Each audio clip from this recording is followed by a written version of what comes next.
देखिए high school की class में प्रश्नावली 13.2 हो गई थी। इसको आपको देख लेना, जो ना है तो फिर हम बता देंगे। प्रश्नावली आज पढ़ाते हैं 13.3 जो हो गई थी ना, एक हुई है? कौन प्रश्नावली हुई? 13.2 हो गई है ना। प्रश्नावली 13.3 प्रश्नावली 13.3 समझते हैं क्या है। जाओ किताब जाओ। पहला सवाल कह रहा है, इसमें भी कहा है जब तक अन्यथा ना कहा जाए, मतलब जब तक कहा ना जाए तो पाई का मान कितना लेना है? 22/7। पाई का मान जो है वो 22/7 प्रयोग करना है जब तक ना कहा जाए। अच्छा, पहले सवाल में कह रहा है त्रिज्या 4.2 सेंटीमीटर वाले धातु के एक गोले को पिघलाकर त्रिज्या 6 सेंटीमीटर वाले एक बेलन के रूप में ढाला जाता है। बेलन की ऊंचाई ज्ञात कीजिए। देखिए एक चीज समझ लीजिए आप कि जिसे पिघलाकर कुछ भी बनाए उसका आकार बदल जाएगा, लेकिन आयतन में कोई भी परिवर्तन नहीं होता है। यानी यदि हम गोले को पिघलाकर बेलन बनाए तो गोला बेलन के आकार का रूप हो जाएगा, लेकिन उसका आयतन वही रहेगा जो था। तो इसलिए जिससे पिघलाकर जो आकृतियां बनाई जाएं उन दोनों का आयतन आपस में बराबर कर दिया जाता है। तो देखिए कहता है त्रिज्या 4.2 सेंटीमीटर वाले धातु के गोले को पिघलाकर, गोले की त्रिज्या दी है। देखिए गोले की त्रिज्या कितनी दी है? 4.2 सेंटीमीटर। और क्या दिया है? इसको पिघलाकर 6 सेंटीमीटर त्रिज्या वाले बेलन के रूप में डाला जाता है। तो एक की त्रिज्या मान लें R1, एक की R2 माने, या फिर एक की स्मॉल r और एक की कैपिटल R मान ले। मान लो इसकी हमने कैपिटल R मान ली, तो फिर बेलन जो बनाया जाता है उसकी त्रिज्या स्मॉल r मान लेंगे। तो बेलन की त्रिज्या दी है कितनी? 6 सेंटीमीटर। पूछा क्या है आपसे उसने? बेलन की ऊंचाई। तो मान ले, माना बेलन की ऊंचाई h है, माना बेलन की ऊंचाई, माना बेलन की ऊंचाई बराबर h। देखिए अब हमने आपसे क्या कहा कि किसी आकृति को पिघलाकर कोई भी आकृति बनाई जाए, लेकिन उसका आकार तो बदल जाएगा, आयतन में कोई परिवर्तन नहीं होता। आयतन में कोई परिवर्तन नहीं होता। तो इसलिए क्या हो जाएगा? गोले का आयतन बराबर बेलन का आयतन। जो मैं बोल रहा हूँ वो तो यहाँ पर लिखना है तुम्हें कि किसी आकृति को पिघलाकर कोई भी आकृति बनाई जाए तो उसका आकार बदल जाएगा, आकार बदल जाएगा, लेकिन आयतन में कोई परिवर्तन नहीं होगा। जो आयतन पहले था वही आयतन बना रहेगा। इसलिए किसको पिघलाकर क्या बनाया गया है? गोले को पिघलाकर बेलन बनाया गया है। तो गोले का आयतन किसके आयतन के बराबर होगा? बेलन के आयतन के बराबर होगा। तो गोले का आयतन बराबर, गोले का आयतन बराबर हो जाएगा क्या? बेलन का आयतन। गोले का आयतन बराबर हो जाएगा बेलन का आयतन। अब देखिए गोले का आयतन क्या होता है? 4/3 पाई r की। कौन वाला? कैपिटल। क्योंकि त्रिज्या गोले क्या मानी है? कैपिटल है। बराबर बेलन का आयतन क्या होता है? ये सब सूत्र मैंने पहले लिखा रखे। बेलन का आयतन होता है पाई r² h। पाई से पाई काट दें, ये ज्यादा सही बात है। अब पाई का मान 22/7 आप रखोगे, तब 22/7 से 22/7 काट दो तो वही बात है, वही आएगा। जब 22/7 रखो फिर इधर उधर गुणा भाग करो और उससे टाइम बर्बाद करने से कुछ फायदा, नंबर उतने ही मिलेंगे। इसलिए कैलकुलेशन को छोटा करिए जितने से ज्यादा हो सके। तो 4/3 कैपिटल R का मान 4.2 का होल क्यूब बराबर स्मॉल r का मान 6 का स्क्वायर इंटू h। देखिए 4/3 4.2 का क्यूब मतलब 4.2 गुणते 4.2 गुणते 4.2 बराबर 6 का स्क्वायर 36। हमें h का मान चाहिए तो h को केवल उधर रहने दो, बाकी सब इधर ले आओ। तो 36 इधर गुणा में, इधर का हमें आ जाएगा भाग में। 4/3 गुणते 4.2 गुणते 4.2 गुणते बटे 36 बराबर यह काट दिया जाए इसको, कितने से कट जाएगा? 3 से नहीं कटेगा, 3 का नम 3, आगे दशमलव मिला तो दशमलव लगा दिया, अब 2 आ गया तो हो गए 12, 3 चौको 12। अब देखिए इसको काटने से न चौका 36 होता है। अब देखिए कितना बचा? 1.4 गुणते 4.2 गुणते 4.2 बटे 9 को लिख सकते हैं 3 गुणते 3 बराबर यच। इससे इसको काट देंगे फिर तो कितना आ जाएगा? 1.4। फिर इससे इसको काट देंगे, कितना आ जाएगा? 1.4। 14 का स्क्वायर कितना होता है? नहीं आएगा सामने। 196। 14 का स्क्वायर कितना होता है? 196।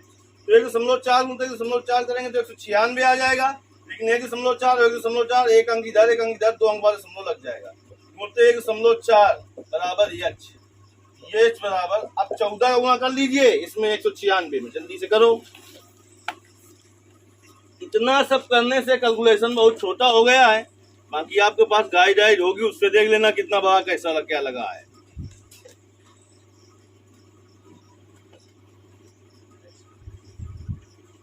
बड़ा दुर्भाग्य ये है कि 14 के पास हम पहले 4 और 1 का गुणा करना पड़ेगा तब आएगा। 14 का पहाड़ा नहीं आता है तो क्या होगा? 2.744 का सेंटीमीटर क्यूब। एक चीज हमेशा ध्यान रखिए कि आपने यहाँ तक निकाल दिया है और मात्रक नहीं लिखा तो आधा नंबर तो 100% कटना है और नहीं एक नंबर भी काटा जा सकता है। कहीं भी आयतन की चर्चा हो, सॉरी ऊंचाई ज्ञात करना था ना, सेंटीमीटर होगा, आयतन नहीं ज्ञात करना है। क्या ज्ञात करना है? ऊंचाई ज्ञात करना है तो सेंटीमीटर होगा। कहीं आयतन ज्ञात करना हो तो आयतन का मतलब क्या होता है? घन इकाई।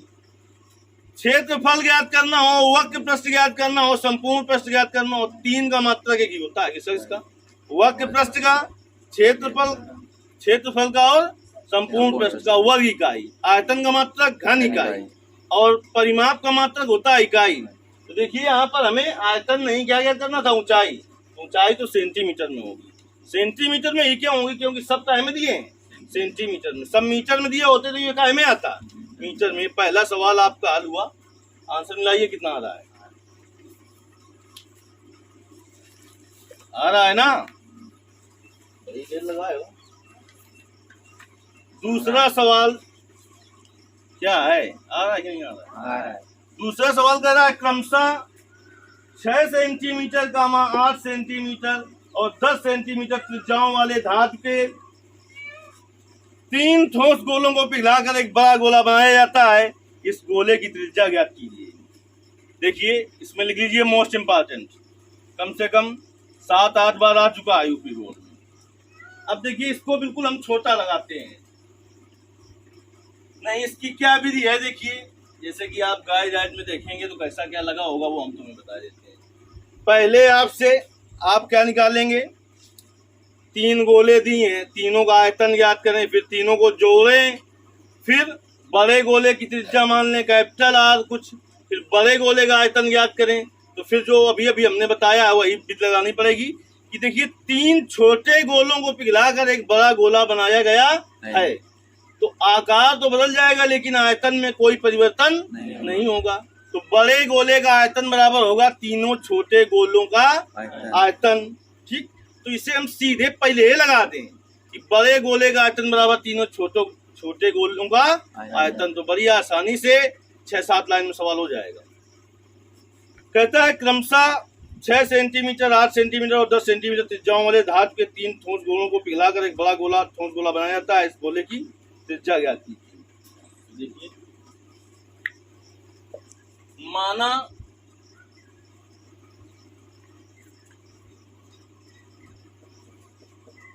तीनों छोटे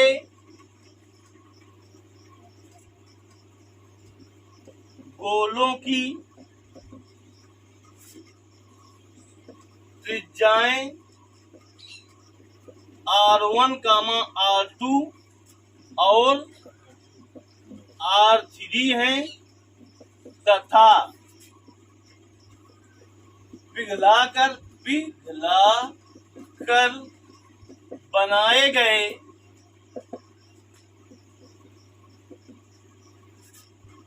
बड़े गोले की त्रिज्या कैपिटल R है। क्या मान लिया? Capital R। 3 छोटे गोलों की त्रिज्याएं दी हैं, नहीं दी हैं क्या? देखिए तो R1 का मान कितना दिया है? 6 सेंटीमीटर। R2 का मान 8 सेंटीमीटर। 8 सेंटीमीटर। R3 का मान 10 सेंटीमीटर। 10 सेंटीमीटर। अभी अभी हमने आपसे क्या बताया कि किसी भी आकृति को पिघलाकर कुछ भी बनाया जाए उसका आकार बदल जाता है लेकिन आयतन में कोई। तो 3 छोटी गोलियां पिघलाई गई हैं, तीनों को पिघलाया गया है तब एक बड़ा गोला बनाया गया है। तो क्या होगा? तीनों छोटी गोलियों के आयतन का योग बड़े गोले के आयतन के बराबर होगा। ऐसा क्यों होगा? योग क्यों करेंगे? क्योंकि तीनों को पिघलाकर जब एक साथ मिलाया गया है तब तो बड़ा गोला बना है। तो जब एक साथ मिला दिया गया है तो योग होगा कि अंतर होगा, कि गुणा होगा कि भाग होगा? क्या होगा? योग होगा। तो देखिए बड़े गोले का आयतन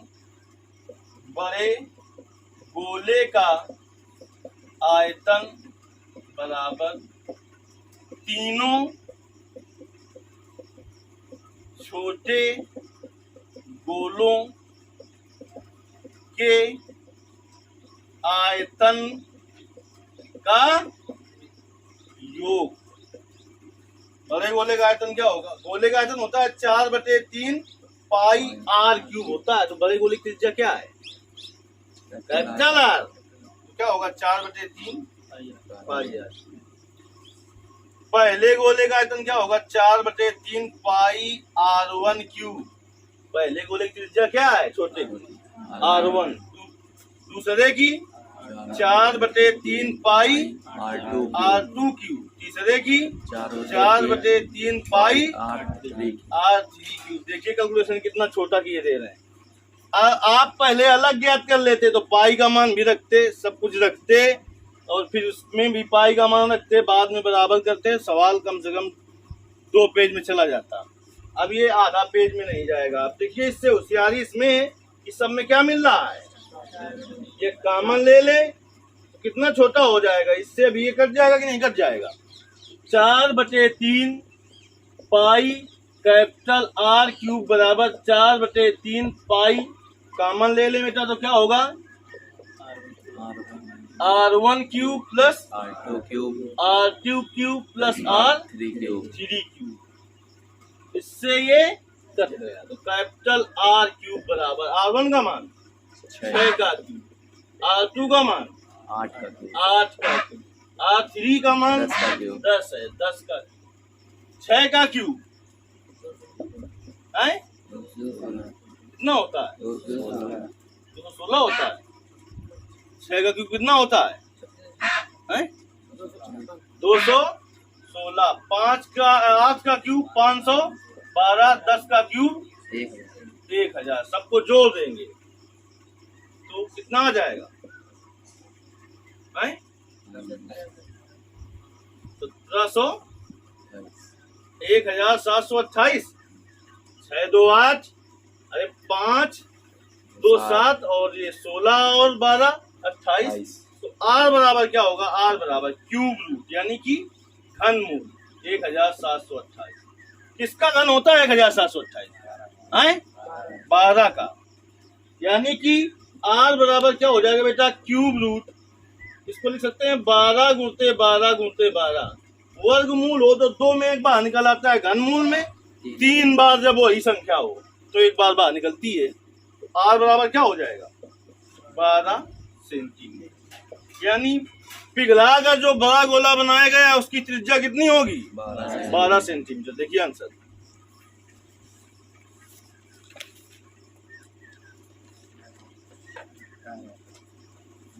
सवाल नंबर तीसरा देखते हैं। कहता है व्यास 7 मीटर वाला 20 मीटर गहरा एक कुआं खोदा जाता है। एक कुआं खोदा जाता है। खोदने से निकली हुई मिट्टी को समान रूप से फैलाकर 22 मीटर गुणित 14 मीटर वाला एक चबूतरा बनाया जाता है। इस चबूतरे की ऊंचाई याद कीजिए। तो देखिए, कुआं तो देखा होगा आपने, कुआं नहीं देखा है क्या? ना देखा हो तो दिखाएं चल के हम पहले। कुआं कैसा होता है? बेलन के आकार का होता है कि गोले के आकार का होता है कि शंख के आकार का होता है, जनाब के आकार? कैसा होता है? कुआं ऐसा होता है। और जब ऐसा होता है तो ये क्या बना है? ऐसा होता है कुआं, नहीं होता? ये क्या बना हुआ है? बेलन। क्या हुआ? बना हुआ है। इससे जो मिट्टी निकली है उसे समान रूप से फैलाई गई है। तो उसका क्या क्या दिया हुआ है? लंबाई दी है, चौड़ाई दी है, ऊंचाई पूछी है। यानी कि मिट्टी को जब समान रूप से फैलाया जाएगा तो एक क्या बनने वाला है? घनाभ बनेगा। क्या बनेगा? घनाभ बनेगा। तो इसके अंदर से जो मिट्टी निकाली गई है उसी से क्या बना है? घनाभ बना है। तो इस मिट्टी का आयतन बराबर किसके आयतन के बराबर होगा? घनाभ के आयतन। कुएं से खोदी गई मिट्टी का आयतन बराबर घनाभ का आयतन। तो कुएं से मिट्टी कितनी निकलेगी? जैसे कि उस आकृति के हमें त्रिज्या और क्या दी है? ऊंचाई दी होगी, तभी तो हम क्या चल पाएंगे। तो व्यास कितना दिया है? कुएं का व्यास 7 मीटर। तो उससे क्या क्या कर लेंगे? ये सबसे पहले 2 चीजें आपने समझ ली कि नहीं? कुआं कैसा होगा? बेलनाकार। जो मिट्टी का चबूतरा बाहर बनाया जाएगा वो कैसा होगा? घनाभ के आकार का। कैसा होगा? घनाभ के आकार का होगा। 3 मीटर व्यास वाला तो कुएं 7 मीटर व्यास वाला। तो कुएं का व्यास, कुएं का व्यास कितना दिया है? कुएं का व्यास बताओ। 7 मीटर। तो कुएं की त्रिज्या, कुएं की त्रिज्या कितनी हो जाएगी? R बराबर 7/2 मीटर। 7/2 मीटर। एक कुआं 14 मीटर गहराई तक खोदा गया है। कुएं की गहराई, कुएं की गहराई, गहराई ही क्या होगी? गहराई ही क्या होगी? ऊंचाई कितनी है? 20 मीटर। इसके बाद चबूतरे, इस मिट्टी को समान रूप से फैलाकर 22 मीटर गुणित 14 मीटर का चबूतरा बनाया गया है। पूछा क्या है आपसे? चबूतरे के लिए दिया है कितना? 22 मीटर गुणित 14 मीटर। पूछा क्या है आपसे? चबूतरे की ऊंचाई। तो मान ले कि माना चबूतरे की ऊंचाई कितनी है? यह 6। अब देखिए, कुएं से निकाली गई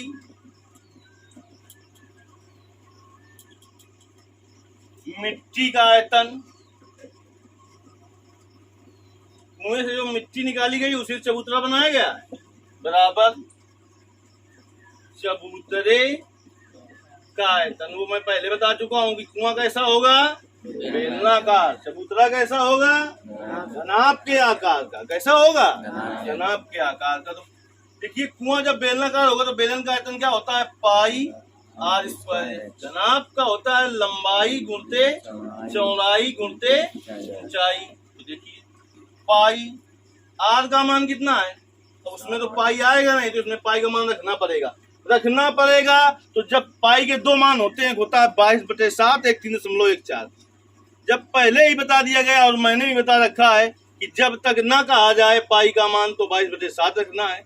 लेकिन अगर कह दे किसी सवाल में पूरा पढ़ने के बाद ऊपर नीचे कहीं लिखा हो कि पाई बराबर 3.14, तब फिर आपको उसी का प्रयोग करना है। नहीं तो दशमलव के बाद अंक या दशमलव के पहले भी एक अंक बदल सकता है, फिर आपका गलत कर दिया जाएगा। फिर क्या किया जाएगा? गलत कर दिया जाएगा। तो पाई का मान बेटा कितना है? 22/7 होता है। आर का मान कितना है? 7/2 का स्क्वायर।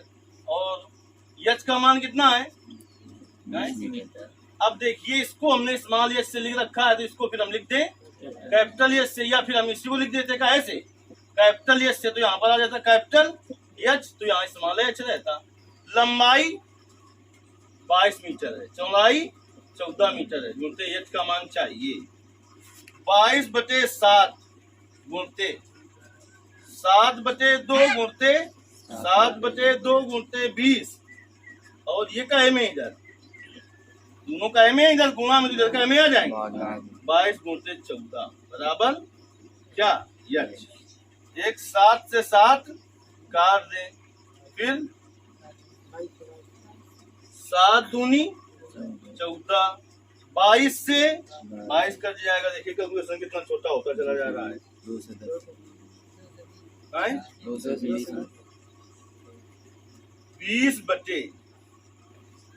गुणते 2 4 गुणते, अभी ये 2 बचा है, बराबर यच। 4 पंचे 20, तो छोटा है क्या?